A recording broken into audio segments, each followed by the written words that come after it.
ਇੰਡੋਜ਼ TV Australia ਦੇਖ ਰਹੇ ਸਾਰੇ ਦੋਸਤਾਂ ਦਾ ਨਿੱਘਾ ਸਵਾਗਤ। ਮੈਂ ਦੇਵ ਸਿੱਧੂ ਇੱਕ ਵਾਰ ਫਿਰ ਹਾਜ਼ਰ ਹਾਂ ਜੀ ਲੈ ਕੇ ਪ੍ਰੋਗਰਾਮ ਸਾਡੇ ਮਸਲੇ ਸਾਡੇ ਹੱਲ।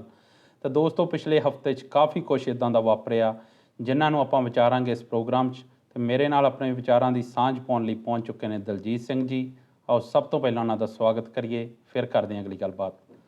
ਦਲਜੀਤ ਜੀ ਪਿਆਰ ਭਰੀ ਸਤਿ ਸ਼੍ਰੀ ਅਕਾਲ ਅਤੇ ਨਿੱਘਾ ਸਵਾਗਤ ਜੀ ਪ੍ਰੋਗਰਾਮ ਜੀ। ਦੇਵ ਸਿੱਧੂ ਸਾਹਿਬ ਸਤਿ ਸ਼੍ਰੀ ਅਕਾਲ ਅਤੇ ਸਾਰੇ ਦਰਸ਼ਕ ਜਿੰਨੇ ਵੀ ਇੰਡੋਜ਼ ਟੀਵੀ ਦੇ ਨਾਲ ਜੁੜੇ ਹੋਏ ਆ ਉਹਨਾਂ ਨੂੰ ਵੀ ਸਾਰਿਆਂ ਨੂੰ ਸਤਿ ਸ਼੍ਰੀ ਅਕਾਲ ਅਤੇ ਆਸ ਕਰਦੇ ਹਾਂ ਕਿ ਤੁਹਾਡਾ ਸਮਾਂ ਬਹੁਤ ਵਧੀਆ ਬਤੀਤ ਹੋ ਰਿਹਾ ਹੋਣਾ। ਜੀ ਦਲਜੀਤ ਜੀ, ਜਿਹੜਾ ਅੱਜ ਮੈਂ ਸਭ ਤੋਂ ਪਹਿਲਾਂ ਗੱਲ ਕਰਨੀ ਚਾਹੁੰਦਾ ਜੀ ਉਹ ਆ ਜੀ ਭਾਰਤ ਦੀ ਰਾਜਧਾਨੀ ਦਿੱਲੀ ਬਾਰੇ। ਕਿਉਂਕਿ ਦਿੱਲੀ ਪਿਛਲੇ ਕਾਫੀ ਦਿਨਾਂ ਤੋਂ ਚਰਚਾ ਦਾ ਵਿਸ਼ਾ ਬਣੀ ਹੋਈ, ਪਹਿਲਾਂ ਚੋਣਾਂ ਨੂੰ ਲੈ ਕੇ ਤਾਂ ਹੁਣ ਜਿਹੜੇ ਇਸ ਵਕਤ ਦਿੱਲੀ ਪੂਰੀ ਤਰ੍ਹਾਂ ਝੁਲਸ ਰਹੀ ਆ ਅਤੇ ਮੌਤਾਂ ਅਤੇ ਜ਼ਖਮੀਆਂ ਦੀ ਜਿਹੜੀ ਗਿਣਤੀ ਉਹ ਲਗਾਤਾਰ ਵੱਧ ਰਹੀ ਆ। ਇੱਥੋਂ ਤੱਕ ਕਿ ਕਾਂਗਰਸ ਜਿਹੜੇ ਪ੍ਰਧਾਨ ਜਿਹੜੇ ਸੋਨੀਆ ਗਾਂਧੀ ਆ ਉਹਨਾਂ ਵੱਲੋਂ ਭਾਜਪਾ ਸਰਕਾਰ ਅਤੇ ਗ੍ਰਹਿ ਮੰਤਰੀ ਅਮਿਤ ਸ਼ਾਹ ਹੋਣਾ ਨੂੰ ਇਸ ਚੀਜ਼ ਦਾ ਸਿੱਧਾ ਜ਼ਿੰਮੇਵਾਰ ਠਹਿਰਾਇਆ ਗਿਆ ਅਤੇ ਅਸਤੀਫੇ ਦੀ ਮੰਗ ਕੀਤੀ ਗਈ। ਕੀ ਕਹਿਣਾ ਚਾਹੋਗੇ?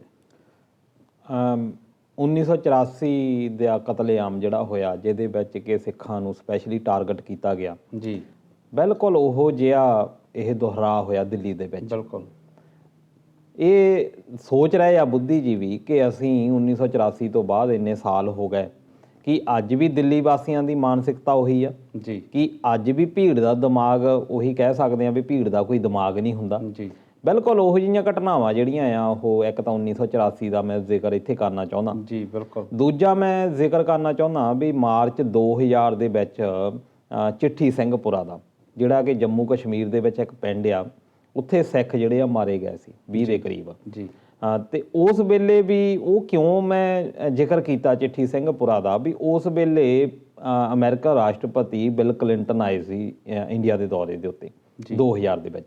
ਬਿਲਕੁਲ ਉਹਨਾਂ ਦੇ ਦੌਰੇ ਦੇ ਦੌਰਾਨ ਚਿੱਠੀ ਸਿੰਘਪੁਰਾ ਦੇ ਉੱਤੇ ਹਮਲਾ ਕੀਤਾ ਗਿਆ ਅਤੇ ਟਾਰਗੇਟ ਕੀਤਾ ਗਿਆ ਮਿਨੋਰਟੀਜ਼ ਨੂੰ। ਜੀ ਹੁਣ ਇੱਧਰੋਂ ਟਰੰਪ ਸਾਹਿਬ ਆਏ ਹੋਏ ਆ ਇੰਡੀਆ ਦੇ ਦੌਰੇ ਦੇ ਉੱਤੇ, ਉਸ ਦੌਰੇ ਦੇ ਦੌਰਾਨ ਇਹ ਜਿਹੜੀ ਘਟਨਾ ਆ ਹੋਈ ਆ। ਜੀ ਇਸ ਕਰਕੇ ਇਹ ਵੀ ਲੱਗਦਾ ਆ ਕਿ ਇਹ ਜਿਹੜੀ ਘਟਨਾਵਾਂ ਉਦੋਂ ਹੀ ਕਿਉਂ ਹੁੰਦੀਆਂ ਜ਼ਿਆਦਾਤਰ ਜਦੋਂ ਕਿ ਅਮਰੀਕਾ ਦਾ ਕੋਈ ਰਾਸ਼ਟਰਪਤੀ ਆਉਂਦਾ।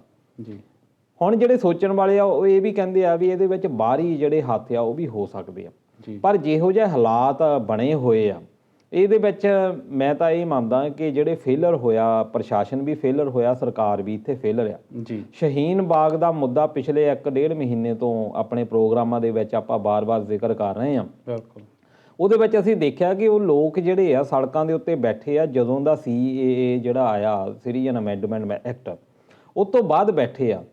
ਦੇਖੋ ਡੈਮੋਕ੍ਰੇਸੀ ਦੇ ਵਿੱਚ ਤੁਸੀਂ ਪ੍ਰੈਸ਼ਰ ਗਰੁੱਪ ਬਣਾਉਂਦੇ ਆ, ਜੀ ਤੁਸੀਂ ਧਰਨਾ ਲਾਉਂਦੇ ਆ। ਧਰਨਾ ਕਿਉਂ ਲਾਉਂਦੇ ਆ ਕਿ ਜ਼ਰੂਰੀ ਨਹੀਂ ਹੈਗਾ ਕਿ ਤੁਸੀਂ ਸਰਕਾਰ ਦੇ ਨਾਲ ਸਹਿਮਤੀ ਰੱਖਣੀ ਆ। ਜੀ ਸਰਕਾਰ ਦੇ ਕਿਸੇ ਵੀ ਕਦਮ ਦੇ ਨਾਲ ਤੁਹਾਡੀ ਸਹਿਮਤੀ ਨਹੀਂ ਹੁੰਦੀ, ਤੁਹਾਨੂੰ ਇਹ ਅਧਿਕਾਰ ਦਿੱਤਾ ਗਿਆ ਸੰਵਿਧਾਨ ਦੇ ਵਿੱਚ ਕਿ ਤੁਸੀਂ ਧਰਨੇ ਲਾ ਸਕਦੇ ਜੀ, ਰੋਸ ਪ੍ਰਗਟ ਕਰ ਸਕਦੇ ਆ।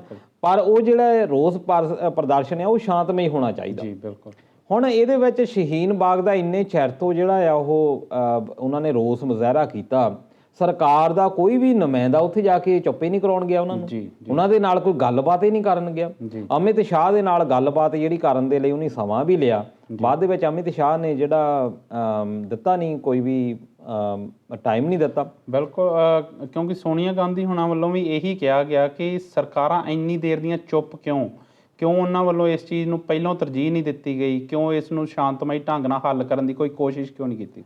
ਮੈਂ ਹੋਰ ਇੱਥੇ ਰੈਫਰੈਂਸ ਦੇਣੀ ਚਾਹੁੰਦਾ ਦਾ ਟੈਲੀਗ੍ਰਾਫ, ਜਿਹੜੀ ਕਿ ਇੱਕ ਇੰਗਲਿਸ਼ ਦੀ ਅਖਬਾਰ ਆ, ਇੰਡੀਆ ਦੇ ਵਿੱਚ ਛਪਦੀ ਆ। ਜੀ ਉਹਦੇ ਵਿੱਚ ਉਹਨਾਂ ਨੇ ਮੇਨ ਜਿਹੜਾ ਟਾਈਟਲ ਸੀ ਉਹਨਾਂ ਦਾ ਅਖਬਾਰ ਦਾ, ਮੈਂ ਉਹ ਨਿਊਜ਼ ਪੜ੍ਹ ਰਿਹਾ ਸੀ ਅਤੇ ਉਹਦੇ ਵਿੱਚ ਉਹ ਲਿਖਿਆ ਸੀਗਾ ਵੀ ਗੁਜਰਾਤ ਮਾਡਲ ਰੀਚਸ ਦਾ ਦਿੱਲੀ। ਜੀ ਵੀ ਜਿਹੜਾ ਗੁਜਰਾਤ ਦਾ ਮਾਡਲ ਸੀ ਦਿੱਲੀ 'ਚ ਪਹੁੰਚ ਗਿਆ। ਜੀ ਇਹ ਅਮਿਤ ਸ਼ਾਹ ਅਤੇ ਨਰਿੰਦਰ ਮੋਦੀ, ਇਹ ਗੁਜਰਾਤ ਦੀ ਪ੍ਰੋਡਕਸ਼ਨ ਆ। ਜੀ ਤੁਹਾਨੂੰ ਪਤਾ ਆ ਵੀ 2002 ਦੇ ਵਿੱਚ ਜਿਹੜੇ ਉੱਥੇ ਦੰਗੇ ਹੋਏ ਆ ਹਿੰਦੂ ਮੁਸਲਮਾਨਾਂ ਦੇ ਵਿੱਚ, ਉਸ ਵੇਲੇ ਮੁੱਖ ਮੰਤਰੀ ਸੀ ਇਹੀ ਮੋਦੀ ਸਾਹਿਬ। ਜੀ ਅਮਿਤ ਸ਼ਾਹ ਇਹਨਾਂ ਦੇ ਉਸ ਵੇਲੇ ਵੀ ਕਹਿ ਲਓ ਵੀ ਸੱਜਾ ਹੱਥ ਸੀ। ਜੀ ਜੀ ਉਸ ਵੇਲੇ ਜਿਸ ਤਰੀਕੇ ਦੇ ਨਾਲ ਇਹਨਾਂ ਨੇ ਦੰਗਿਆਂ ਦੇ ਵਿੱਚ ਕੰਮ ਕੀਤਾ, ਅੱਜ ਤੱਕ ਇਹਨਾਂ ਤੇ ਕੁਐਸਚਨ ਮਾਰਕ ਲੱਗਦਾ। ਜੀ ਈਵਨ ਕਿ ਵਾਜਪਾਈ ਸਾਹਿਬ ਜਿਹੜੇ ਕਿ ਉਸ ਵੇਲੇ ਪ੍ਰਾਈਮ ਮਿਨਿਸਟਰ ਸੀ, ਉਹਨਾਂ ਨੇ ਉਹ ਅਜੇ ਵੀ ਵੀਡੀਓਜ਼ ਪਈਆਂ ਆ, ਤੁਸੀਂ ਦੇਖ ਸਕਦੇ ਆ ਨੈੱਟ ਦੇ ਉੱਤੇ।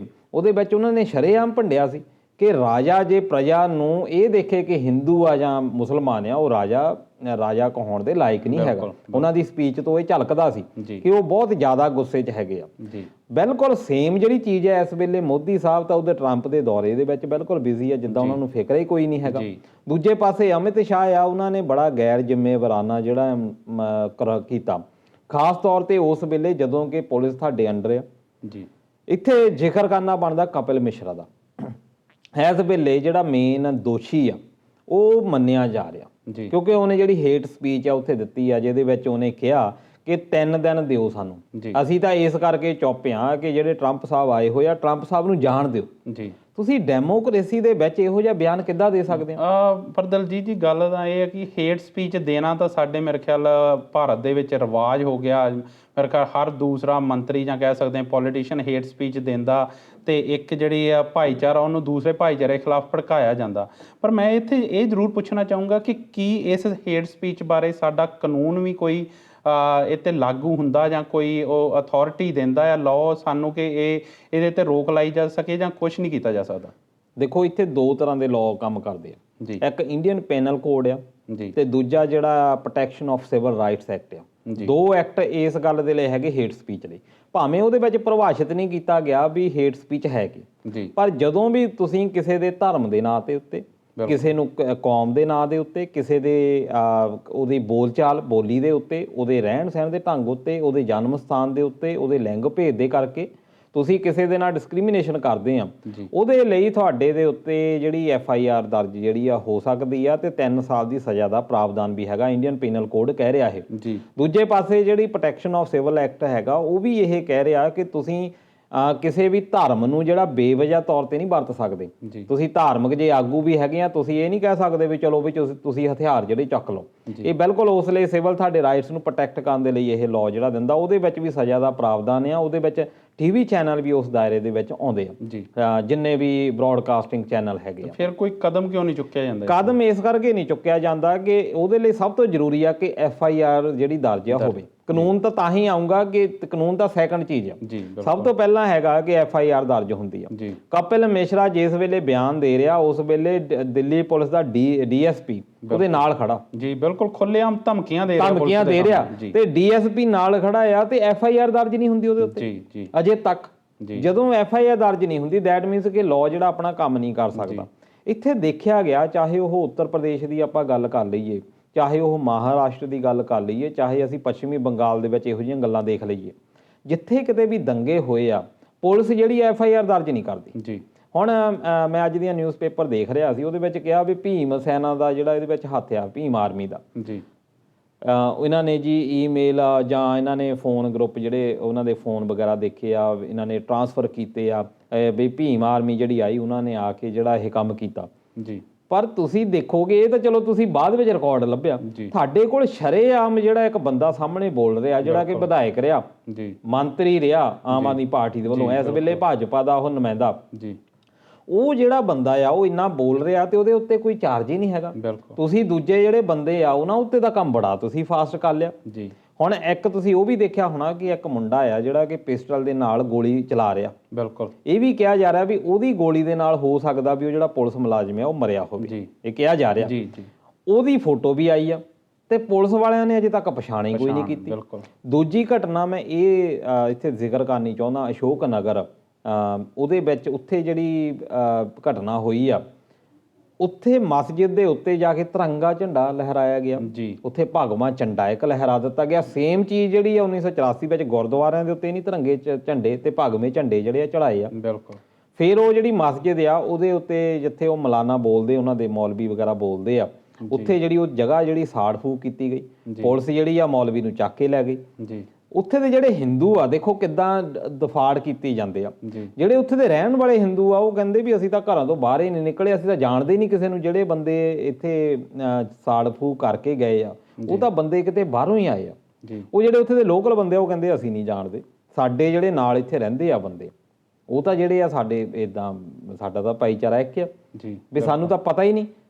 ਇਹਦਾ ਕਹਿਣ ਦਾ ਮਤਲਬ ਇਹ ਆ ਕਿ ਸਰਕਾਰਾਂ ਇੰਨੀਆਂ ਫੇਲ ਆ, ਜਦੋਂ ਚੱਪੇ ਚੱਪੇ ਦੇ ਉੱਤੇ ਪੁਲਿਸ ਲੱਗੀ ਹੋਈ ਆ ਟਰੰਪ ਦੇ ਆਉਣ ਦੇ ਕਰਕੇ, ਉਹ ਦਿੱਲੀ ਦੇ ਵਿੱਚ ਘੁੰਮ ਰਿਹਾ, ਉਸ ਵੇਲੇ ਤੁਹਾਨੂੰ ਕੋਈ ਕਿਸੇ ਦਾ ਫਿਕਰ ਹੀ ਹੈ ਨਹੀਂ। ਆਪਾਂ ਪਿਛਲੀ ਵਾਰ ਵੀ ਗੱਲ ਕੀਤੀ ਸੀ ਸ਼ਹੀਨ ਬਾਗ ਦੇ ਬਾਰੇ, ਆਪਾਂ 2-3 ਵੀਕ ਪਹਿਲਾਂ ਹੀ ਇਹ ਗੱਲ ਕੀਤੀ ਸੀ ਆਪਣੇ ਪ੍ਰੋਗਰਾਮ ਦੇ ਵਿੱਚ ਕਿ ਜਦੋਂ ਉੱਥੇ ਕੋਈ ਵੀ ਬੰਦਾ ਜਿਹੜਾ ਐਂਟਰ ਹੋ ਸਕਦਾ, ਖਾਸ ਤੌਰ ਤੇ ਜਦੋਂ ਗੋਲੀਬਾਰੀ ਹੋਈ ਆ, ਆਪਾਂ ਉਦੋਂ ਵੀ ਇਹ ਗੱਲ ਕਹੀ ਸੀ ਪੁਲਿਸ ਦਾ ਕੋਈ ਧਿਆਨ ਹੀ ਨਹੀਂ ਹੈਗਾ।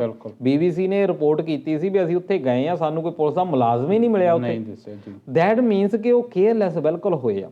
ਅਮਿਤ ਸ਼ਾਹ ਤੇ ਜਿਹੜੇ ਮੋਦੀ ਸਾਹਿਬ ਆ, ਇਹ ਜਾਣੇ ਜਾਂਦੇ ਆ ਵੀ ਮੋਦੀ ਇਹਨਾਂ ਮੁਸਲਮਾਨਾਂ ਦੇ ਵਿਰੁੱਧ ਆ ਜੀ। ਇਹ ਕੇਅਰਲੈਸ ਬਿਹੇਵੀਅਰ ਆ ਜਾਂ ਇਹਨੂੰ ਕਹਿ ਸਕਦੇ ਆ ਕਿ ਨਿਰਦੇਸ਼ਾਂ ਹੇਠ ਹੋ ਰਿਹਾ ਜਾਂ ਸਰਕਾਰ ਜਾਂ ਕੁਝ, ਇਹ ਤੁਸੀਂ ਕਹਿ ਸਕਦੇ ਆ ਜੇ ਹਿਸਾਬ ਨਾਲ ਅਜੇ ਤੱਕ ਲੱਗ ਰਿਹਾ ਜੀ।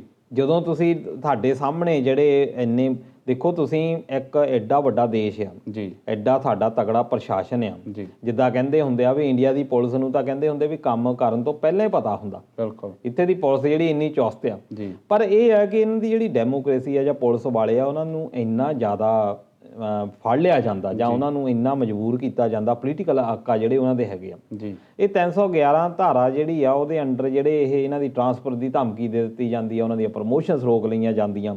ਉਹਦੇ ਨਾਲ ਕੀ ਹੋਇਆ ਕਿ ਉਹ ਜਿਹੜੇ ਆ ਉਸ ਜਿਹੜੇ ਪੋਲੀਟੀਕਲ ਜਿਹੜੇ ਉਹਨਾਂ ਦੇ ਹੈਗੇ ਆ ਲੀਡਰ, ਉਹਨਾਂ ਦੇ ਅਧੀਨ ਕੰਮ ਕਰਨ ਦੇ ਲਈ ਮਜਬੂਰ ਹੋਏ ਹੋ ਆ ਜੀ। ਹੁਣ ਉਹ ਜਦੋਂ ਪਤਾ ਆ ਵੀ ਸਾਡੀ ਜੌਬ ਜਿਹੜੀ ਖਤਰੇ 'ਚ ਪੈ ਸਕਦੀ ਆ, ਉਹ ਕੰਮ ਕਰਨ ਦੇ ਲਈ ਕਹਿ ਲਓ ਵੀ ਉਹ ਉੱਦਾਂ ਦੇ ਕੰਮ ਕਰਦੇ ਆ ਜਿੱਦਾਂ ਦੇ ਨਿਰਦੇਸ਼ ਮਿਲਦੇ ਆ। ਹੁਣ ਤੁਸੀਂ ਐਗਜ਼ਾਮਪਲ ਲੈ ਲਓ ਭੱਟ ਸਾਹਿਬ ਦੀ ਜੀ, ਜਿਹੜਿਆਂ ਨੇ ਕਿ ਸਭ ਤੋਂ ਪਹਿਲਾਂ ਕਿਹਾ ਵੀ ਮੋਦੀ ਸਾਹਿਬ ਦਾ ਮੇਨ ਰੋਲ ਆ ਜਿਹੜੇ ਗੁਜਰਾਤ ਦੇ ਦੰਗੇ ਹੋਏ ਆ ਜੀ, ਉਹ ਭੱਟ ਸਾਹਿਬ ਆ ਇਸ ਵੇਲੇ ਜੇਲ੍ਹ ਦੇ ਵਿੱਚ। ਉਹ ਕਿਹਨਾਂ ਨੇ ਜੇਲ੍ਹ ਦੇ ਵਿੱਚ ਸੱਟ ਦਿੱਤਾ ਜੀ? ਜਿਹੜਾ ਬੰਦਾ ਜਿਹੜਾ ਬੋਲੂਗਾ ਉਹ ਤੁਸੀਂ ਕਹਿ ਲਓ ਵੀ ਉਹ ਇਹਨਾਂ ਨੇ ਜੇਲ੍ਹ 'ਚ ਸਿੱਟਣਾ, ਦੇਸ਼ ਵਿਰੋਧੀ ਹੋ ਜਾਂਦਾ, ਦੇਸ਼ ਵਿਰੋਧੀ ਹੋ ਜਾਣਾ, ਰਾਸ਼ਟਰ ਵਿਰੋਧੀ ਹੋ ਜਾਣਾ ਜਿਹੜਾ ਬੰਦਾ ਇਹਨਾਂ ਦੇ ਖਿਲਾਫ ਗੱਲ ਕਰੂਗਾ। ਇਸ ਕਰਕੇ ਬੜੀ ਚਿੰਤਾਜਨਕ ਹਾਲਾਤ ਜਿਹੜੇ ਇਹ ਬਣ ਚੁੱਕੇ ਆ।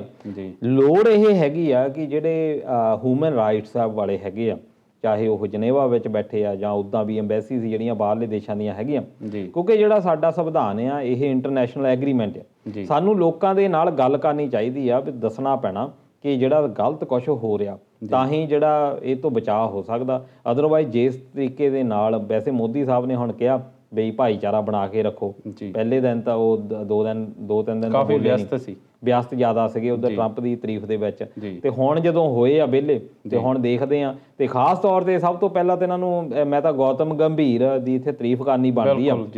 ਉਹਨਾਂ ਨੇ ਸਭ ਤੋਂ ਪਹਿਲਾਂ ਕਿਹਾ ਵੀ ਇਹ ਚਾਹੇ ਕਪਿਲ ਮਿਸ਼ਰਾ ਆ, ਇਹ ਜਿਹੜਾ ਬੰਦਾ ਹੇਟ ਸਪੀਚ ਕਰਦਾ, ਕਿਉਂਕਿ ਹੇਟ ਸਪੀਚ ਤੋਂ ਬਾਅਦ ਹੀ ਕੰਮ ਹੋਇਆ ਇਹ, ਬਿਲਕੁਲ ਵੀ ਇਹਨਾਂ ਨੂੰ ਜਿਹੜਾ ਅੰਦਰ ਸਿੱਟਣਾ ਚਾਹੀਦਾ। ਤੁਸੀਂ ਗੱਲ ਕੀਤੀ ਕਪਿਲ ਮਿਸ਼ਰਾ ਬਾਰੇ, ਹੇਟ ਸਪੀਚ ਜਿੰਨਾ ਕਰਕੇ ਮੰਨਿਆ ਜਾ ਰਿਹਾ ਕਿ ਇਹ ਮਾਹੌਲ ਜਿਹੜਾ ਖਰਾਬ ਹੋਇਆ, ਪਰ ਭਾਜਪਾ ਵੱਲੋਂ ਤਾਂ ਬਿਆਨ ਇਹ ਦਿੱਤਾ ਗਿਆ ਜੀ ਕਿ ਇਹ ਜਿਹੜਾ ਮਾਹੌਲ ਇਸ ਸਮੇਂ ਖਰਾਬ ਕੀਤਾ ਗਿਆ ਜਦੋਂ ਦੁਨੀਆ ਦਾ ਸੁਪਰ ਪਾਵਰ ਕਹੇ ਜਾਣ ਵਾਲੇ ਅਮਰੀਕਾ ਦਾ ਰਾਸ਼ਟਰਪਤੀ ਸਾਡੇ ਦੇਸ਼ ਦੇ ਦੌਰੇ 'ਤੇ ਆ, ਜਿੱਦਾਂ ਤੁਸੀਂ ਵੀ ਅੱਗੇ ਗੱਲ ਕੀਤੀ ਕਿ ਉਸ ਵੇਲੇ, ਤੇ ਇਸ ਚੀਜ਼ ਨੂੰ ਭਾਜਪਾ ਵੱਲੋਂ ਜੋੜਿਆ ਜਾ ਰਿਹਾ ਕਿ ਇਹ ਸਭ ਕੁਝ ਇੱਕ ਸਾਜ਼ਿਸ਼ ਦੇ ਤਹਿਤ ਹੋ ਰਿਹਾ ਤੇ ਭਾਰਤ ਦੀ ਜਿਹੜੀ ਤਸਵੀਰ ਹੈ ਉਹ ਵਿਸ਼ਵ ਪੱਧਰ ਤੇ ਖਰਾਬ ਕਰਨ ਦੀ ਮਨਸ਼ਾ ਨਾਲ ਹੋ ਰਿਹਾ। ਦੇਖੋ ਇਹਦੇ ਵਿੱਚ ਤੁਹਾਡੀ ਮਨਸ਼ਾ ਤਾਂ ਖਰਾਬ ਹੋਣੀ ਹੈ ਜਦੋਂ ਤੁਸੀਂ ਉਹ ਫਰਿੱਜ ਦੇ ਵਿੱਚ ਕਿਸੇ ਦੇ ਉਹ ਮੀਟ ਹੈ ਵੀ ਨਹੀਂ ਸੀ, ਬਿਲਕੁਲ ਗਾਂ ਦਾ ਮੀਟ ਤੁਸੀਂ ਦੇਖ ਕੇ ਤੇ ਤੁਸੀਂ ਬੰਦਾ ਮਾਰ ਦਿੰਦੇ ਆ। ਤੁਸੀਂ ਜਿਹੜਾ ਆ ਗਊ ਦੇ ਨਾਂ ਦੇ ਉੱਤੇ ਇੰਨੇ ਬੰਦੇ ਮਾਰ ਦਿੱਤੇ ਹੁਣ ਤੱਕ, ਉਹ ਤਾਂ ਉਦੋਂ ਨਹੀਂ ਤਸਵੀਰ ਖਰਾਬ ਹੁੰਦੀ? ਬਿਲਕੁਲ। ਕੀ ਉਹਨਾਂ ਨੂੰ ਪਤਾ ਨਹੀਂ? ਇੰਟਰਨੈਸ਼ਨਲ ਮੀਡੀਆ ਨੂੰ ਸਾਰਾ ਪਤਾ ਤੇ ਬਈ ਤੁਸੀਂ ਕੀ ਕਰ ਰਹੇ ਆ। ਹੁਣ ਇਹ ਜਿਹੜਾ ਜੇ ਤੁਹਾਨੂੰ ਇੰਨਾ ਫਿਕਰ ਆ, ਤੁਸੀਂ ਸ਼ਹੀਨ ਬਾਗ ਵਾਲਾ ਜਿਹੜਾ ਹੈਗਾ ਸੀ ਉਹ ਹੁਣ ਤੱਕ ਨਜਿੱਠਿਆ ਕਿਉਂ ਨਹੀਂ? ਦਸੰਬਰ ਦੇ ਉਹ ਬੈਠੇ ਆ ਉੱਥੇ ਧਰਨੇ ਦੇ ਉੱਤੇ। ਜੇ ਤੁਹਾਨੂੰ ਇਹ ਚਿੰਤਾ ਹੁੰਦੀ ਵੀ ਸਾਡਾ ਜਿਹੜਾ ਅਕਸ ਖਰਾਬ ਹੋ ਰਿਹਾ, ਤੁਸੀਂ ਤਾਂ ਇਹਦੇ ਉੱਤੇ ਜ਼ਿਆਦਾ ਕੰਮ ਕਰ ਸਕਦੇ ਸੀ। ਭੀਮ ਆਰਮੀ ਨੇ 23 ਤਰੀਕ ਦਾ ਬੰਦ ਦਾ ਸੱਦਾ ਦਿੱਤਾ ਸੀ, ਤੁਸੀਂ ਉਹਦੇ ਉੱਤੇ ਕੋਈ ਐਕਸ਼ਨ ਕਿਉਂ ਨਹੀਂ ਲਿਆ? ਬਈ ਅਸੀਂ ਜਿਹੜਾ ਤੇ ਬਈ ਤੂੰ ਸੱਦਾ ਬੰਦ ਦਾ ਦਿੱਤਾ, ਤੂੰ ਅਜੇ ਠਹਿਰ, ਉਹਦੇ ਨਾਲ ਗੱਲਬਾਤ ਕਰ। ਜਦ ਸਰਕਾਰਾਂ ਦਾ ਇਹੀ ਹੁੰਦਾ ਕਿ ਤੁਸੀਂ ਜਿਹੜੇ ਪ੍ਰੈਸ਼ਰ ਗਰੁੱਪ ਹੁੰਦੇ ਆ ਉਹਨਾਂ ਨੂੰ ਨਾਲ ਗੱਲਬਾਤ ਕਰਨੀ ਪੈਂਦੀ ਆ।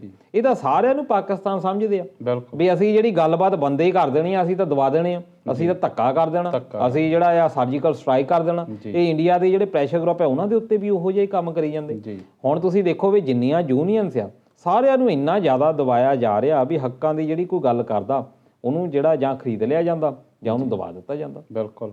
ਸੋ ਫਿਲਹਾਲ ਤਾਂ ਜਿਹੜੀ ਸਥਿਤੀ ਆ ਉਹ ਕਾਫੀ ਤਣਾਅਪੂਰਨ ਬਣੀ ਹੋਈ ਆ, ਕਿਉਂਕਿ ਸਾਡੇ ਮੰਤਰੀਆਂ ਦਾ ਜਾਂ ਕਹਿ ਸਕਦੇ ਪੋਲੀਟੀਸ਼ੀਅਨਸ ਦਾ ਤਾਂ ਇੱਕੋ ਹੀ ਮੰਤਵ ਹੁੰਦਾ ਜੀ, ਹੇਟ ਸਪੀਚ ਦੇ ਕੇ ਭੜਕਾਇਆ ਜਾਵੇ ਇੱਕ ਭਾਈਚਾਰੇ ਨੂੰ, ਪਰ ਭੁਗਤਣਾ ਹਮੇਸ਼ਾ ਆਮ ਜਨਤਾ ਨੂੰ ਪੈਂਦਾ। ਸਾਡੇ ਜਿਹੜਾ ਸਾਂਝਾ ਭਾਈਚਾਰਾ ਆ ਉਹਨੂੰ ਮੁਸ਼ਕਲਾਂ ਪੇਸ਼ ਆਉਂਦੀਆਂ। ਸੋ ਉਮੀਦ ਕਰਦੇ ਹਾਂ ਕਿ ਇਸ ਹਾਲਾਤਾਂ 'ਤੇ ਜਲਦੀ ਤੋਂ ਜਲਦੀ ਕਾਬੂ ਪਾਇਆ ਜਾਵੇ ਅਤੇ ਜਿਹੜੀ ਸੁੱਖ ਸ਼ਾਂਤੀ ਜਿਹੜੀ ਆ ਉਹ ਦਿੱਲੀ ਦੇ ਵਿੱਚ ਵਰਤੇ। ਦਲਜੀਤ ਜੀ, ਜਿਹੜੀ ਮੈਂ ਅਗਲੀ ਗੱਲ ਕਰਨੀ ਚਾਹੁੰਦਾ ਉਹ ਆ ਜੀ ਕਿ ਅਮਰੀਕਾ ਦੇ ਰਾਸ਼ਟਰਪਤੀ ਡੋਨਲਡ ਟਰੰਪ ਹੋਣਾ ਦਾ ਭਾਰਤ ਦਾ ਦੌਰਾ, ਅਤੇ ਭਾਰਤ ਵੱਲੋਂ ਉਹਨਾਂ ਦੇ ਸਵਾਗਤ 'ਚ 1.5-2 ਦਿਨਾਂ ਦੇ ਵਿੱਚ ਖਰਚੇ ਕਰੋੜਾਂ ਰੁਪਏ, ਅਤੇ ਜਿਹੜਾ ਅਮਰੀਕਾ ਦੇ ਪੱਖ 'ਚ ਹੋਇਆ ਅਰਬਾਂ ਡਾਲਰਾਂ ਦਾ ਜਿਹੜਾ ਸਮਝੌਤਾ ਆ, ਅਤੇ ਭਾਰਤ ਦੇ ਹਿੱਸੇ ਆਈਆਂ ਮੋਦੀ ਸਾਹਿਬ ਨੂੰ ਪਾਈਆਂ ਟਰੰਪ ਹੋਣਾ ਵੱਲੋਂ 7-8 ਜੱਫੀਆਂ, ਅਤੇ ਉਹਨਾਂ ਨਾਲ ਮਿਲਾਏ ਹੱਥ। ਕੀ ਕਹਿਣਾ ਚਾਹੋਗੇ? ਇਹ ਵੀ ਮੋਦੀ ਤੇ ਟਰੰਪ ਦਾ ਸਮਝੌਤਾ ਆ ਜੀ, ਕਿ ਪਹਿਲਾਂ ਤੁਸੀਂ ਜਦੋਂ ਹਾਊਡੀ ਮੋਦੀ ਕੀਤਾ ਇਹਨਾਂ ਨੇ ਜੀ, ਉਹਨੇ ਹੀ ਬਹੁਤ ਖਰਚਾ ਕੀਤਾ ਸੀ ਉੱਥੇ, ਐਡਾ ਵੱਡਾ ਸਟੇਡੀਅਮ ਦੇ ਵਿੱਚ ਇਕੱਠ ਕੀਤਾ ਜੀ, ਜਾਣੀ ਜਿਹੜਾ ਇਹ ਕੰਮ ਕੀਤਾ ਇਹਨਾਂ ਨੇ ਉਹ ਸਾਰਾ ਉਹਦੀ ਨਕਲ ਕੀਤੀ ਆ ਹਾਊਡੀ ਇੰਡੀਆ ਦੀ। ਬਿਲਕੁਲ। ਹੁਣ ਉਹਦੇ ਵਿੱਚ ਇਹ ਵੀ ਹੈਗਾ ਕਿ ਇਹਨਾਂ ਨੇ ਦੀਵਾਰਾਂ ਕਰਕੇ ਜਿਹੜਾ ਲੁਕੋ ਲਿਆ ਜੀ, ਪਰ ਮੈਂ ਇੱਕ ਹੋਰ ਵੀ ਗੱਲ ਕਹਿਣਾ ਵੀ ਦੀਵਾਰਾਂ ਸਿਰਫ ਲੁਕਾਉਣ ਲਈ ਨਹੀਂ ਕੀਤਾ। ਅਸਲ ਵਿੱਚ ਟਰੰਪ ਸਾਹਿਬ ਨੂੰ ਦੀਵਾਰ ਪਸੰਦ ਹੀ ਬਹੁਤ ਆ। ਉੱਥੇ ਮੈਕਸੀਕੋ ਦੀ ਬਾਰਡਰ ਤੇ ਕੀ ਕੀਤਾ ਇਹਨਾਂ ਨੇ, ਵੀ ਦੀਵਾਰ ਹੀ ਬਣਾਉਣੀ ਆ ਸੀ। ਮੈਕਸੀਕੋ ਦਾ ਉਧਰ ਬਾਰਡਰ ਆ, ਵੀ ਜਿੱਥੇ ਵੀ ਮੈਂ ਜਾਵਾਂ ਮੈਨੂੰ ਬਾਰਡਰ ਖੜਦਾ ਹੋਏ, ਜਿਹੜੇ ਬੰਦੇ ਜਿੰਨੇ ਗਰੀਬ ਲੋਕ ਆ ਮੈਂ ਦੇਖਣਾ ਨਹੀਂ ਚਾਹੁੰਦਾ। ਇਹ ਕੰਧਾਂ ਨਾਲ ਬੜਾ ਪਿਆਰ ਆ ਇਹਨਾਂ ਦਾ। ਉਹ ਜਿਹੜੀ ਕੰਧ ਆ ਉਹਨਾਂ ਨੂੰ ਇੱਕ ਪਿਆਰ ਦਰਸਾਉਣ ਦੇ ਲਈ ਕੀਤੀ ਆ। ਪਤਾ ਉਹਨਾਂ ਨੂੰ ਵੀ ਜਿਹੜੇ ਬੰਦੇ ਉੱਪਰੋਂ ਸੈਟੇਲਾਈਟ ਤੋਂ ਸਾਰਾ ਜਾਣਦੇ ਆ, ਚਿੜੀ ਪਰ ਨਹੀਂ ਮਾਰ ਸਕਦੀ ਦੁਨੀਆ ਦੇ ਵਿੱਚ, ਇਹ ਕਿਹਾ ਜਾਂਦਾ ਵੀ ਉਹਨਾਂ ਨੂੰ ਸਾਰਾ ਪਤਾ। ਇਹ ਸਿਰਫ ਕੰਧ ਉਹਨਾਂ ਨੂੰ ਪਿਆਰ ਦਿਖਾਉਣ ਲਈ ਜਿਹੜੀ ਦਿੱਤੀ ਗਈ। ਪਰ ਇਹ ਵੀ ਇੱਕ ਹੈਗਾ ਕਿ ਕਿਹਾ ਜਾਂਦਾ ਵੀ ਅਤਿਥੀ ਦੇਵੋ ਭਵ, ਇਹ ਵੀ ਕਿਹਾ ਜਾਂਦਾ ਕਿ ਜਿਹੜਾ ਅਤਿਥੀ ਆ ਉਹ ਇੱਕ ਦੇਵਤੇ ਦੇ ਸਮਾਨ, ਜਿਹੜਾ ਅਸੀਂ ਸਨਮਾਨ ਉਹਦਾ ਕਰਦੇ ਹਾਂ। ਪਰ ਅਤਿਥੀ ਤਾਂ ਅਤਿਥੀ ਆ। ਜਦੋਂ ਕੈਨੇਡਾ ਦਾ ਪ੍ਰਾਈਮ ਮਿਨਿਸਟਰ ਆਉਂਦਾ ਉਸ ਵੇਲੇ ਤੁਸੀਂ ਉਹਨੂੰ ਚੱਜ ਨਾਲ ਬੁਲਾਉਂਦੇ ਵੀ ਹੈ ਨਹੀਂ, ਉਦੋਂ ਤੁਸੀਂ ਭੰਡੀ ਕਰਨੀ ਸ਼ੁਰੂ ਕਰ ਦਿੰਦੇ ਆ। ਉਹ ਅਮਰੀਕਾ ਬਿਲਕੁਲ ਗੁਆਂਢ 'ਚ ਉਹਦੇ ਹੈਗਾ, ਉਹਦੇ ਲਈ ਤੁਸੀਂ ਜਿਹੜੀਆਂ ਅੱਖਾਂ ਵਿਛਾ ਦਿੰਦੇ ਆ। ਬਿਲਕੁਲ। ਫਿਰ ਦੂਜਾ, ਕੈਨੇਡਾ ਦੇ ਜਿੰਨੇ ਹਿਊਮਨ ਰਾਈਟਸ ਦੇ ਕੰਮ ਕੀਤੇ ਆ ਕੈਨੇਡਾ ਨੇ, ਅਮਰੀਕਾ ਨਾਲੋਂ ਵੀ ਵੱਧ ਕੰਮ ਕੀਤੇ ਆ। ਜਿੰਨੇ ਸਾਡੇ ਪੰਜਾਬੀ ਆ, ਜਿੰਨੇ ਮਾੜੇ ਦੌਰ ਦੇ ਵਿੱਚ ਉਹਨਾਂ ਨੇ ਸਪੋਰਟ ਕੀਤੀ ਆ, ਉਹਨਾਂ ਨੂੰ ਉਹੋ ਜਿਹਾ ਸਤਿਕਾਰ ਮਿਲਦਾ ਨਹੀਂ। ਜ਼ਿਆਦਾ ਫਿਰ ਤੁਸੀਂ ਸਾਰੇ ਜਿਹੜੇ ਅਤਿਥੀ ਆ ਉਹਨਾਂ ਨੂੰ ਇੱਕੋ ਜਿਹਾ ਸਤਿਕਾਰ ਦਿਓ। ਅਸਲ ਵਿੱਚ ਇਹ ਹੈਗਾ ਕਿ ਇਹ ਦਿਖਾਇਆ ਜਾਂਦਾ, ਇਹ ਡਰਾਇਆ ਜਾਂਦਾ ਪਾਕਿਸਤਾਨ ਨੂੰ ਜਾਂ ਚਾਈਨਾ ਨੂੰ।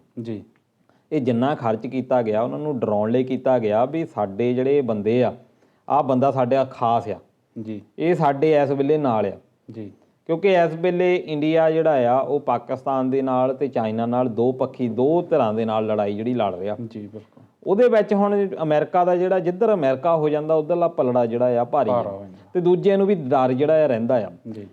ਇਸ ਕਰਕੇ ਥੋੜ੍ਹਾ ਜਿਹਾ ਟਰੰਪ ਦੇ ਭਾਸ਼ਣ ਤੋਂ ਵੀ ਲੱਗਾ, ਖਾਸ ਤੌਰ 'ਤੇ ਜਦੋਂ ਉਹਨਾਂ ਨੇ ਇਹ ਕਹਿ ਦਿੱਤਾ ਵੀ ਜਿਹੜੀ $3 ਅਰਬ ਦੀ ਹਥਿਆਰਾਂ ਦੀ ਡੀਲ ਆ ਉਹ ਇੱਕ ਡਰਾਉਣ ਲਈ ਕਰ ਦਿੱਤਾ ਵੀ ਅਸੀਂ ਇਹਦੇ ਨਾਲ ਆ।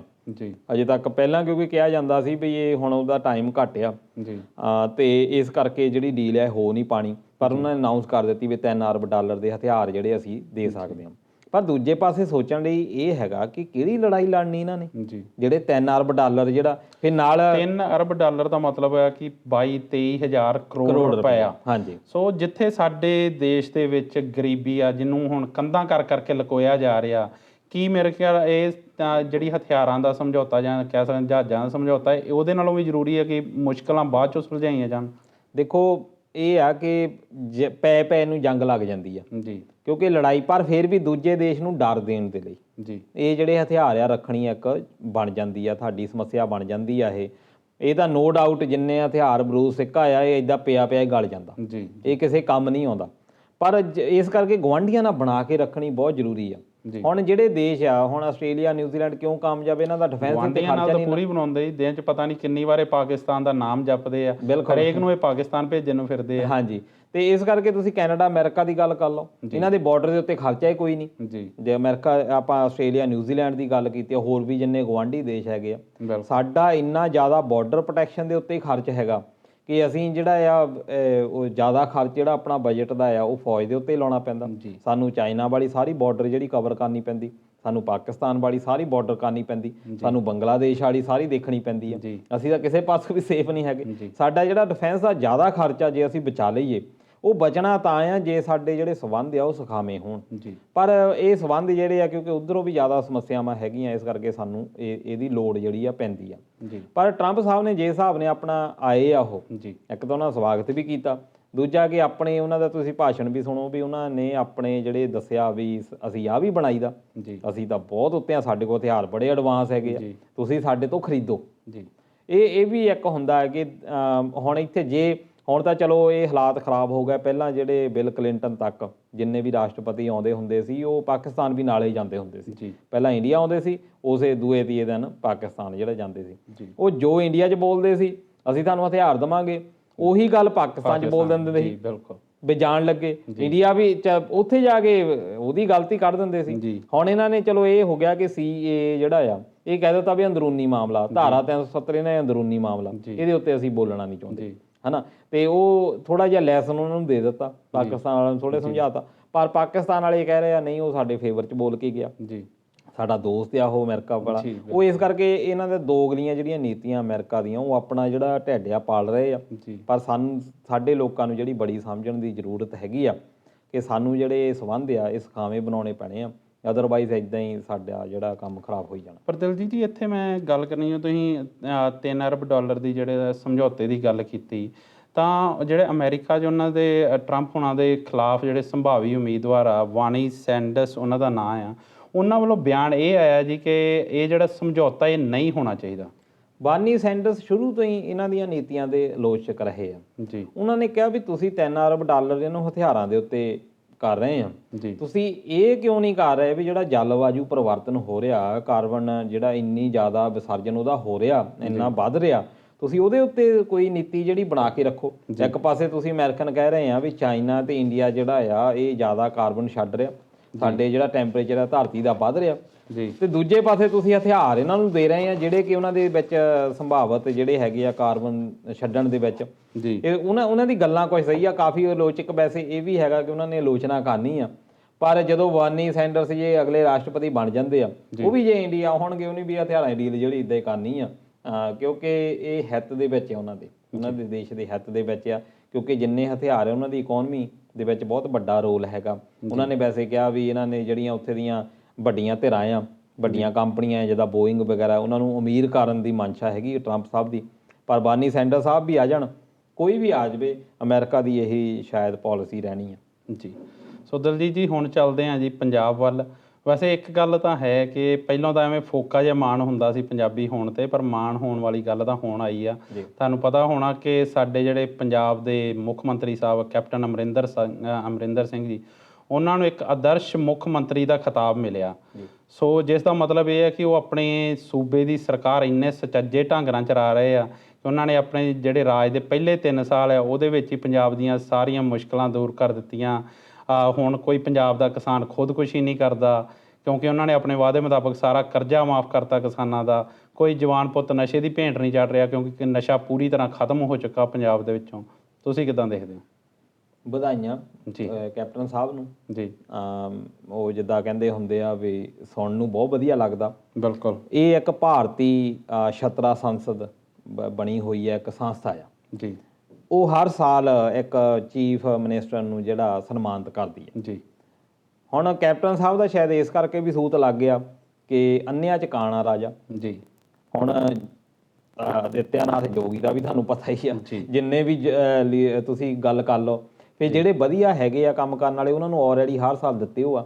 ਮਾਣਿਕ ਸਰਕਾਰ ਨੂੰ ਇਹਨਾਂ ਨੇ ਦਿੱਤਾ ਜੀ ਤੇ ਆਪਣੇ ਨਾਇਡੂ ਸਾਹਿਬ ਦੀ ਸਰਕਾਰ ਨੂੰ ਇਹ ਦੇ ਚੁੱਕੇ ਆ ਪਹਿਲਾਂ। ਜੀ ਜਿਹੜੇ ਵਧੀਆ ਕੰਮ ਕਰਦੇ ਆ ਹੁਣ ਉਹਦੇ ਵਿੱਚ ਉਹ ਕਰ ਲੈਂਦੇ ਆ ਵੀ ਪਰਫਾਰਮੈਂਸ ਕਿਹਦੀ ਵਧੀਆ ਰਹੀ ਆ। ਜੀ ਹੁਣ ਕਿਉਂਕਿ ਸਾਡੀ ਜਿੰਨੀਆਂ ਸਟੇਟਸ ਹੈਗੀਆਂ ਉਹਨਾਂ ਦੇ ਵਿੱਚ ਆਪਾਂ ਕੱਢਣਾ ਆ ਜਿਹੜਾ ਚੀਫ ਮਿਨਿਸਟਰ ਆ ਉਹਦੇ ਵਿੱਚ ਚਲੋ ਇਸ ਵਾਰ ਜਿਹੜੀ ਵਾਰੀ ਆ ਇਹਨਾਂ ਦੀ ਆਈ ਆ। ਤੇ ਉਹ ਮੈਂ ਸਪੀਚ ਦੇਖ ਰਿਹਾ ਸੀ ਜਿਹੜੀ ਉਦੋਂ ਬੋਲ ਰਿਹਾ ਸੀ ਜਦੋਂ ਉਹਨਾਂ ਦੇ ਇਨਾਮ ਦੇ ਵਿੱਚ ਦੱਸਿਆ ਜਾਂਦਾ ਵੀ ਇਹਨਾਂ ਨੇ ਕੇਸ ਕਰਕੇ ਦਿੱਤਾ ਜਾਂਦਾ ਵੀ ਉਹਦੇ ਵਿੱਚ ਕਰਤਾਰਪੁਰ ਕੋਰੀਡੋਰ ਦਾ ਵੀ ਨਾਂ ਲਿਆ ਵੀ ਉਹਦੇ ਵਿੱਚ ਵੀ ਇਹਨਾਂ ਨੇ ਬਹੁਤ ਵੱਡੀ ਜਿਹੜੀ ਭੂਮਿਕਾ ਨਿਭਾਈ ਆ। ਇਹਨਾਂ ਦੀ ਗਵਰਨੈਂਸ ਬਹੁਤ ਜਿਹੜੀ ਵਧੀਆ ਆ। ਪਰ ਜਿੱਥੋਂ ਤੱਕ ਮੈਨੂੰ ਯਾਦ ਆ ਜਦੋਂ ਕੋਰੀਡੋਰ ਖੁੱਲ੍ਹਣ ਵਾਲਾ ਸੀ ਇਹਨਾਂ ਵੱਲੋਂ ਤਾਂ ਜਿੰਨੇ ਬਿਆਨ ਆਏ ਉਹ ਸ਼ਾਇਦ ਉਹਦੇ ਖਿਲਾਫ ਹੀ ਆਏ ਕਿ ਇਹਦੇ ਤਾਂ ਅੱਤਵਾਦੀ ਤਿਆਰ ਹੋ ਸਕਦੇ ਆ ਜਾਂ ਪਾਕਿਸਤਾਨ ਅੱਤਵਾਦ ਨੂੰ ਬੜਾਵਾ ਦੇ ਸਕਦੇ ਇਹਦੇ ਨਾਲ। ਇਹ ਹੁਣ ਤੁਹਾਨੂੰ ਪਤਾ ਤੇ ਜਿਹੜੇ ਉਹ ਲੋਕ ਨੇ ਜਿਨ੍ਹਾਂ ਨੇ ਹੁਣ ਦੱਸਣਾ ਆ ਕਿਉਂਕਿ ਇਹਨਾਂ ਦੇ ਰਾਜ ਦੇ ਵਿੱਚ ਉਹ ਹੋਇਆ ਜਿੱਦਾਂ ਕਹਿੰਦੇ ਹੁੰਦੇ ਆ ਵੀ ਲੜਾਈ ਜਿਹੜੀ ਆ ਉਹ ਤਾਂ ਜਿਹੜੇ ਅੱਗੇ ਜਵਾਨ ਲੜਦੇ ਹੁੰਦੇ ਆ, ਜੀ ਪਰ ਜਿਹੜਾ ਕ੍ਰੈਡਿਟ ਮਿਲਦਾ ਹੁੰਦਾ ਉਹ ਜਿਹੜਾ ਏਸੀ ਆਫਿਸ ਦੇ ਵਿੱਚ ਬੈਠਾ ਹੁੰਦਾ ਅਫਸਰ ਜਿਹੜਾ ਨਿਰਦੇਸ਼ ਦਿੰਦਾ ਹੁੰਦਾ ਉਹਨੂੰ ਮਿਲਦਾ। ਨੋ ਡਾਊਟ ਉਸ ਵੇਲੇ ਨਵਜੋਤ ਸਿੱਧੂ ਨੇ ਜਿਹੜਾ ਕਿ ਇਸ ਵੇਲੇ ਉਹਨੂੰ ਕੋਈ ਕ੍ਰੈਡਿਟ ਨਹੀਂ ਦਿੱਤਾ ਗਿਆ। ਬਿਲਕੁਲ। ਹਾਂ, ਤੇ ਉਹਦਾ ਕ੍ਰੈਡਿਟ ਜਿਹੜਾ ਬਣਦਾ ਲੋਕਾਂ ਨੂੰ ਪਤਾ ਆ ਕਿ ਉਹਦੀ ਬਹੁਤ ਜ਼ਿਆਦਾ ਦੇਣ ਹੈਗੀ ਆ। ਬਦਨਾਮ ਵੀ ਹੋਇਆ ਉਹ, ਬਹੁਤ ਸਾਰੀਆਂ ਗੱਲਾਂ ਵੀ ਸੁਣਨੀਆਂ ਪਈਆਂ, ਘਰ ਵੀ ਸ਼ਾਇਦ ਇਸੇ ਕਰਕੇ ਬੈਠਣਾ ਪਿਆ। ਪਰ ਕੈਪਟਨ ਸਾਹਿਬ ਨੂੰ ਉਹ ਕ੍ਰੈਡਿਟ ਜਿਹੜਾ ਮਿਲਿਆ। ਪਰ ਇਹ ਵੀ ਨਾਲ ਉਹਨਾਂ ਨੇ ਜਦੋਂ ਉਹਨਾਂ ਦਾ ਚੱਲ ਰਿਹਾ ਸੀ ਜਿਹੜੀ ਉਹਨੇ ਸਪੀਚ ਦਿੱਤੀ ਆ ਉਹਦੇ ਵਿੱਚ ਕਿਹਾ ਵੀ ਜਿਹੜੇ ਨੌਜਵਾਨ ਆ ਉਹਨਾਂ ਨੂੰ ਪੋਲੀਟਿਕਸ ਦੇ ਵਿੱਚ ਆਉਣਾ ਚਾਹੀਦਾ, ਪਰ ਉਹ ਜਿਹੜੇ ਨੌਜਵਾਨ ਆ ਉਹਨਾਂ ਨੂੰ ਕਿਸੇ ਫੇਮ ਦੇ ਲਈ ਜਾਂ ਪਾਵਰ ਲਈ ਨਹੀਂ ਆਉਣਾ ਚਾਹੀਦਾ, ਉਹਨਾਂ ਨੂੰ ਜਿਹੜੀ ਸੇਵਾ ਕਰਨ ਦੇ ਲਈ ਆਉਣਾ ਚਾਹੀਦਾ। ਪਰ ਕੈਪਟਨ ਸਾਹਿਬ ਨੂੰ ਇਹ ਵੀ ਸਵਾਲ ਬਣਦਾ ਕਿ ਕੀ ਤੁਸੀਂ ਜਿਹੜੇ ਆਪਣੀ ਪਾਵਰ ਤੇ ਆਪਣੀ ਜਿਹੜੀ ਸੱਤਾ ਦਾ ਸੌਖ ਆ ਉਹ ਤੁਸੀਂ ਸਰਵਿਸ ਲਈ ਕਿੰਨੀ ਕੁ ਦੇਣ ਦੇ ਰਹੇ ਆ, ਤੁਸੀਂ ਕਿੰਨਾ ਕੁ ਜ਼ਿਆਦਾ ਜਿਹੜਾ ਆ ਪਾਵਰ ਆਪਣੀ ਨੂੰ ਯੂਜ਼ ਕਰ ਰਹੇ ਆ। ਤੇ ਦੂਜੇ ਪਾਸੇ ਆਪਣੇ ਜਿਹੜੇ ਮੰਤਰੀ ਆ ਉਹਨਾਂ ਦੇ ਬਿਆਨਾਂ ਤੋਂ ਲੱਗਦਾ ਕਿੰਨੇ ਜ਼ਿਆਦਾ ਅਗਰੈਸਿਵ ਹੈਗੇ ਆ, ਕਿੰਨੇ ਜ਼ਿਆਦਾ ਉਹ ਬੋਲਣ ਦੀ ਕਈ ਵਾਰੀ ਤਮੀਜ਼ੇ ਭੁੱਲ ਜਾਂਦੇ ਆ, ਇੰਨੇ ਜ਼ਿਆਦਾ ਡਾਢੇ ਹੋਏ ਹੁੰਦੇ ਆ। ਇਸ ਕਰਕੇ ਨੌਜਵਾਨਾਂ ਨੂੰ ਸਿੱਖਿਆ ਤੁਸੀਂ ਤਾਂ ਹੀ ਦੇ ਸਕਦੇ ਆ ਜੇ ਤੁਸੀਂ ਉਹਨਾਂ ਚੀਜ਼ਾਂ ਦੇ ਉੱਤੇ ਆਪ ਕਾਬੂ ਪਾਇਆ ਹੋਵੇ। ਜੀ, ਸੋ ਦਲਜੀਤ ਜੀ ਆਪਣੇ ਆਦਰਸ਼ ਮੁੱਖ ਮੰਤਰੀ ਸਾਹਿਬ ਦੇ ਮਤਲਬ ਇਹ ਆ ਕਿ ਸਾਡਾ ਜਿਹੜਾ ਸੂਬਾ ਆ ਉਹ ਵੀ ਇੱਕ ਆਦਰਸ਼ ਸੂਬਾ ਆ ਜਿਹਦੇ ਵਿੱਚ ਹੁਣ ਕੋਈ ਕੰਮ ਤਾਂ ਕਰਨ ਲਈ ਰਹਿ ਨਹੀਂ ਗਿਆ ਸਰਕਾਰ ਵੱਲੋਂ, ਪਰ ਇਹਦਾ ਹੁਣ ਬਜਟ ਇਜਲਾਸ ਹੋਇਆ ਤੇ ਹਮੇਸ਼ਾ ਦੀ ਤਰ੍ਹਾਂ ਜਿਹੜਾ ਅਕਾਲੀ ਦਲ ਹੈ ਉਹਦੇ ਵੱਲੋਂ ਵਾਕਆਊਟ ਕੀਤਾ ਗਿਆ ਤੇ ਬਜਟ ਇਜਲਾਸ ਇੱਧਰ ਉੱਧਰ ਦੀਆਂ ਗੱਲਾਂ ਮਾਰ ਕੇ ਤੇ ਕਰ ਦਿੱਤਾ ਗਿਆ। ਕੀ ਕਹਿਣਾ ਚਾਹੋ? ਆਦਰਸ਼ ਮੁੱਖ ਮੰਤਰੀ ਜੇ ਬਣੇ ਆ ਉਹਦੇ ਵਿੱਚ ਇਹ ਬਹੁਤ ਵੱਡੀ ਇੱਕ ਭੂਮਿਕਾ ਹੈਗੀ ਆ ਕਿ ਬਜਟ ਦਾ ਸੈਸ਼ਨ ਹੋਵੇ ਜਿੱਥੇ ਗੱਲਾਂ ਕਰਨੀਆਂ। ਬਜਟ ਦਾ ਸੈਸ਼ਨ ਦਾ ਮਤਲਬ ਕੀ ਆ ਕਿ ਪੈਸੇ ਕਿੱਥੋਂ ਆਉਣੇ ਆ ਤੇ ਪੈਸੇ ਕਿੱਥੇ ਖਰਚ ਹੋਣੇ ਆ। ਉੱਥੇ ਤਾਂ ਬਹੁਤ ਵਧੀਆ ਬਹਿਸ ਹੋਣੀ ਚਾਹੀਦੀ ਆ, ਉਸਾਰੂ ਗੱਲਾਂ ਹੋਣੀਆਂ ਚਾਹੀਦੀਆਂ ਕਿ ਲਿਆਓ ਜੀ ਕੈਪਟਨ ਸਾਹਿਬ ਦੱਸੋ ਪੈਸੇ ਕਿੱਥੋਂ ਆਉਣੇ ਆ। ਮੰਨ ਲਓ ਕਿ ਅਸੀਂ ਘਰ ਦੀ ਗੱਲ ਕਰਨੀ ਆ, ਘਰ ਦੇ ਵਿੱਚ ਮੁਖੀ ਪੁੱਛੇ ਬਈ ਦੱਸੋ ਬਈ ਆਪਣੀ ਵਾਈਫ ਬਿਠਾਈ ਹੋਏ ਬੱਚੇ ਹੀ ਬਿਠਾਏ ਹੋਣ ਬਈ ਮੇਰੀ ਹੈਗੀ ਸੈਲਰੀ ਇੰਨੀ, ਤੁਹਾਡੇ ਖਰਚੇ ਇੰਨੇ ਹੈਗੇ ਆ। ਬਿਲਕੁਲ। ਹੁਣ ਆਪਣੇ ਖਰਚੇ ਜਿਹੜੇ ਵੱਧਦੇ ਆ ਆਪਾਂ ਇਹਨਾਂ ਨੂੰ ਕਿੱਥੋਂ ਕੰਟਰੋਲ ਕਰਨਾ, ਆਪਾਂ ਕਿੱਥੋਂ ਹੋਰ ਪ੍ਰੋਫਿਟ ਲੈ ਸਕਦੇ ਆ, ਕਿਹੜੇ ਖਰਚੇ ਘਟਾ ਸਕਦੇ ਆ, ਕਿਹੜੇ ਖਰਚੇ ਵਧਾ ਸਕਦੇ ਆ, ਕਿਹੜੀਆਂ ਪ੍ਰਾਇੋਰਟੀ ਸਾਡੀਆਂ ਹੈਗੀਆਂ। ਇੱਦੇ ਘਰ ਦੇ ਖਰਚ ਚੱਲਦੇ ਆ। ਬਿਲਕੁਲ। ਜੇ ਅਸੀਂ ਗੱਲ ਕਰਨ ਲਈ ਘਰ ਦੇ ਨਿਆਣੇ ਵੀ ਬਿਠਾ ਲਏ ਤੇ ਘਰ ਵਾਲੀ ਵੀ ਬਿਠਾ ਲਈ ਵੀ ਆਪਾਂ ਬਜਟ ਦੇ ਉੱਤੇ ਗੱਲ ਕਰਨੀ ਹੈ ਵੀ ਖਰਚਾ ਕਿੱਧਰ ਕਰਨਾ ਕਿੱਧਰ ਨਹੀਂ। ਬਿਲਕੁਲ। ਉੱਥੇ ਆਪਾਂ ਗੱਲਾਂ ਕਰੀ ਜਾਈਏ ਵੀ ਫਲਾਨਾ ਜਿਹੜਾ ਆ ਤੇਰੇ ਬਾਰੇ ਇਦਾਂ ਬੋਲਦਾ ਸੀ, ਆਪਾਂ ਮਾਮੇ ਕੇ ਹੁਣ ਜਾਇਆ ਨਹੀਂ ਕਰਨਾ, ਆਪਾਂ ਦਾ ਭੂਆ ਦਾ ਬਾਈਕਾਟ ਪੂਰਾ ਕਰਨਾ। ਉਸ ਵੇਲੇ ਬਜਟ ਦੱਸੋ ਤੁਸੀਂ ਘਰ ਦਾ ਕਿੱਧਰ ਨੂੰ ਤਰੀਕਾ ਜਾਊਗਾ। ਜਿਵੇਂ ਪੰਜਾਬ ਦਾ ਜੀ ਡਾਵਾਡੋਲ ਉਹ ਇਸ ਕਰਕੇ ਵਿਰੋਧੀ ਧਿਰਾਂ ਵੀ ਜਿਹੜੀਆਂ ਆ ਇਹਨਾਂ ਦਾ ਅਹਿਮ ਰੋਲ ਆ। ਤੁਸੀਂ ਬਜਟ ਸੈਸ਼ਨ ਵਿੱਚ ਗਏ ਆ, ਜਿਹੜਾ ਤੁਹਾਨੂੰ ਸੱਦਿਆ ਗਿਆ ਸਭ ਤੋਂ ਪਹਿਲਾਂ ਉਹਦੇ ਉੱਤੇ ਗੱਲ ਕਰੋ। ਬਿਲਕੁਲ। ਤੁਸੀਂ ਗੱਲ ਕਰ ਰਹੇ ਆ ਭਾਰਤ ਭੂਸ਼ਣ ਆਸ਼ੂ ਦੇ ਉੱਤੇ 1992 ਦਾ ਜਿਹੜਾ ਇੱਕ ਕੇਸ ਹੈਗਾ, ਅੱਜ ਉਹਨਾਂ ਨੇ ਕੱਲ ਕਹਿ ਦਿੱਤਾ ਕੈਪਟਨ ਸਾਹਿਬ ਨੇ ਵੀ ਉਹ ਤਾਂ ਬਰੀ ਹੋਏ ਆ। ਕੀ ਮਿਲਿਆ ਉਹਦੇ ਉੱਤੋਂ? ਬਿਲਕੁਲ। ਤੁਸੀਂ ਬਜਟ ਤਾਂ ਨਜਾਇਜ਼ ਗਵਾ ਦਿੱਤਾ। ਉਹ ਮੌਕਾ ਮਿਲ ਗਿਆ ਸਰਕਾਰ ਨੂੰ ਕਿ ਅਸੀਂ ਤਾਂ ਬਜਟ ਪੇਸ਼ ਕਰ ਦਿੱਤਾ, ਕੋਈ ਕਿੰਤੂ ਪਰੰਤੂ ਨਹੀਂ ਕੀਤਾ ਗਿਆ। ਕਿੱਧਰੋਂ ਪੈਸਾ ਆਇਆ ਕਿੱਧਰੋਂ ਨਹੀਂ, ਇਹ ਤਾਂ ਉੱਤੇ ਉਹ ਘੇਰੀ ਜਾ ਸਕਦੀ ਸੀ ਸਰਕਾਰ। ਬਿਲਕੁਲ। ਪਰ ਉਹਨਾਂ ਨੂੰ ਨਜਾਇਜ਼ ਇੱਕ ਉਹ ਜਿਹੜਾ ਦਿਨਕਰ ਗੁਪਤਾ ਨੇ ਇੱਕ ਬਿਆਨ, ਉਹ ਵੀ ਜਾਣੀ ਕਹਿ ਸਕਦੇ ਆ ਵੀ ਬੇਵਕੂਫਾਂ ਵਾਲਾ ਬਿਆਨ ਸੀ, ਉਹ ਕੋਈ ਏਡਾ ਇੰਟੈਲੀਜੈਂਸੀ ਵਾਲਾ ਨਹੀਂ ਸੀ, ਲੋੜ ਹੀ ਨਹੀਂ ਸੀ ਬੋਲਣ ਦੀ ਉਹਦੇ ਉੱਤੇ। ਉਸ ਤੋਂ ਬਾਅਦ ਉਹਨੂੰ ਹੀ ਡਿਫੈਂਡ ਕਰਦੇ ਰਹੇ। ਪਰ ਉਹ ਜਿਹੜੀ ਮੇਨ ਚੀਜ਼ ਸੀ, ਜਿਹੜੀ ਬਜਟ ਦੀ ਵੀ ਚੀਜ਼ ਸੀ, ਉਹਦੇ ਉੱਤੇ ਜਿਹੜੀ ਗੱਲਬਾਤ ਨਾ ਹੋ ਕੇ ਉਹ ਜਿਹੜਾ ਇੱਕ ਤਰ੍ਹਾਂ ਦੇ ਨਾਲ ਫਿਰ ਪੰਜਾਬ ਨੂੰ ਇੱਕ ਧੱਕਾ ਕੀਤਾ ਜਾ ਰਿਹਾ। ਜਿਹੜੀਆਂ ਸਾਡੀਆਂ ਪ੍ਰਾਇੋਰਟੀਜ਼ ਹੈਗੀਆਂ ਉਹਨਾਂ ਉੱਤੇ ਗੱਲਬਾਤ ਨਹੀਂ ਕੀਤੀ ਜਾ ਰਹੀ। ਇੱਕ ਦੂਜੇ ਦੇ ਉੱਤੇ ਦੋਸ਼ਣ ਜ਼ਰੂਰ ਹੋਣੇ ਚਾਹੀਦੇ ਆ, ਕੁਐਸਚਨ ਜਦੋਂ ਆਵਰ ਹੁੰਦਾ ਉਹਦੇ ਵਿੱਚ ਪੁੱਛਣੇ ਚਾਹੀਦੇ ਆ, ਪਰ ਜਦੋਂ ਇੱਕ ਸਪੈਸੀਫਿਕ ਕਿਸੇ ਚੀਜ਼ ਦੇ ਲਈ ਤੁਸੀਂ ਇਕੱਠੇ ਹੋਏ ਆ ਉਹਦੇ ਬਾਰੇ ਵੀ ਗੱਲਬਾਤ ਜਿਹੜੀ ਆ ਹੋਣੀ ਜ਼ਰੂਰੀ ਆ। ਤੁਸੀਂ ਦੇਖੋਗੇ ਮੀਡੀਆ ਨੇ ਵੀ ਬਜਟ ਦੇ ਉੱਤੇ ਗੱਲ ਹੀ ਨਹੀਂ ਕੀਤੀ, ਜਦ ਕਿ ਹੋਣੀ ਚਾਹੀਦੀ ਸੀ, ਜਦ ਕਿ ਗੱਲਾਂ ਬਾਤਾਂ ਹੋ ਰਹੀਆਂ ਇੱਕ ਦੂਜੇ ਦੇ ਨਾਲ। ਈਵਨ ਕਿ ਇਹ ਵੀ ਕਿਹਾ ਜਾ ਰਿਹਾ ਵੀ ਧੱਕਾ ਮੁੱਕੀ ਹੋਣ ਦੀ ਜੀਰਾ ਸਾਹਿਬ ਤੇ ਗੁਰਜੀਤ ਸਿੰਘ ਜਿਹੜੇ ਕਿ ਕਾਂਗਰਸ ਦੇ ਹੀ ਆ, ਉਹ ਤਾਂ ਇਹ ਵੀ ਕਿਹਾ ਗਿਆ ਵੀ ਧੱਕਾ ਮੁੱਕੀ ਉੱਥੇ ਹੋਣ ਲੱਗੇ ਸੀ। ਇਹ ਤੋਂ ਤੁਸੀਂ ਅੰਦਾਜ਼ਾ ਲਾ ਸਕਦੇ ਆ ਵੀ ਕਿਹੋ ਜਿਹੇ ਹਾਲਾਤ ਜਿਹੜੇ ਆ ਉੱਥੇ ਬਣਦੇ ਆ ਅਸੈਂਬਲੀ ਦੇ ਵਿੱਚ। ਪਰ ਦਲਜੀਤ ਜੀ ਗੱਲ ਤਾਂ ਇਹ ਆ ਨੇ ਜੀ ਕਿ ਜਿੱਦਾਂ ਆਪਾਂ ਅੱਗੇ ਵੀ ਗੱਲ ਕੀਤੀ ਕਿ ਰਾਜਨੀਤਿਕ ਜਿਹੜੇ ਲੋਕ ਆ ਉਹਨਾਂ ਨੇ ਰਾਜਨੀਤੀ ਖੇਡਣੀ ਆ, ਪਾਵਰਾਂ ਮੰਨਣੀਆਂ, ਉਹ ਮੰਨ ਰਹੇ ਆ, ਕੁਰਸੀ ਦਾ ਮਜ਼ਾ ਲੈ ਰਹੇ ਆ। ਜਿਹੜੇ ਸਫ਼ਰ ਕਰਦੇ ਉਹ ਆ ਜੀ ਆਮ ਜਨਤਾ, ਤੇ ਉਹ ਕਰ ਰਹੀ ਸੀ ਤੇ ਕਰ ਰਹੀ ਆ, ਉਹਦੇ ਵਿੱਚ ਕੋਈ ਫਰਕ ਨਹੀਂ ਆਇਆ। ਸੋ ਵੇਖੋ ਜੇ ਕੋਈ ਸਾਡੇ ਆਦਰਸ਼ ਮੁੱਖ ਮੰਤਰੀ ਸਾਹਿਬ ਜੇ ਕੋਈ ਆਦਰਸ਼ ਕੰਮ ਕਰਕੇ ਸਾਡੇ ਲੋਕਾਂ ਦਾ ਜਿਹੜਾ ਸਾਹ ਹੋਰ ਸੌਖਾ ਕਰ ਸਕਣ। ਸੋ ਦਲਜੀਤ ਜੀ ਤੁਸੀਂ ਆਏ, ਸਮਾਂ ਦਿੱਤਾ, ਉਹਦੇ ਲਈ ਬਹੁਤ ਬਹੁਤ ਧੰਨਵਾਦ। ਵੇਲਾ ਹੋ ਚੁੱਕਾ ਹੈ ਜਾਣ ਦਾ। ਮਿਲਦੇ ਹਾਂ ਅਗਲੇ ਹਫ਼ਤੇ। ਸਤਿ ਸ਼੍ਰੀ ਅਕਾਲ। ਸੋ ਦੋਸਤੋ, ਉਮੀਦ ਕਰਦੇ ਹਾਂ ਤੁਹਾਨੂੰ ਸਾਡਾ ਪ੍ਰੋਗਰਾਮ ਪਸੰਦ ਆਇਆ ਹੋਵੇਗਾ। ਤੁਸੀਂ ਆਪਣੀ ਫੀਡਬੈਕ ਸਾਡੇ ਤੱਕ ਜ਼ਰੂਰ ਪਹੁੰਚਾਇਓ। ਹੁਣ ਮਿਲਦੇ ਹਾਂ ਅਗਲੇ ਹਫਤੇ, ਤਦ ਤੱਕ ਲਈ ਪਿਆਰ ਭਰੀ ਸਤਿ ਸ਼੍ਰੀ ਅਕਾਲ।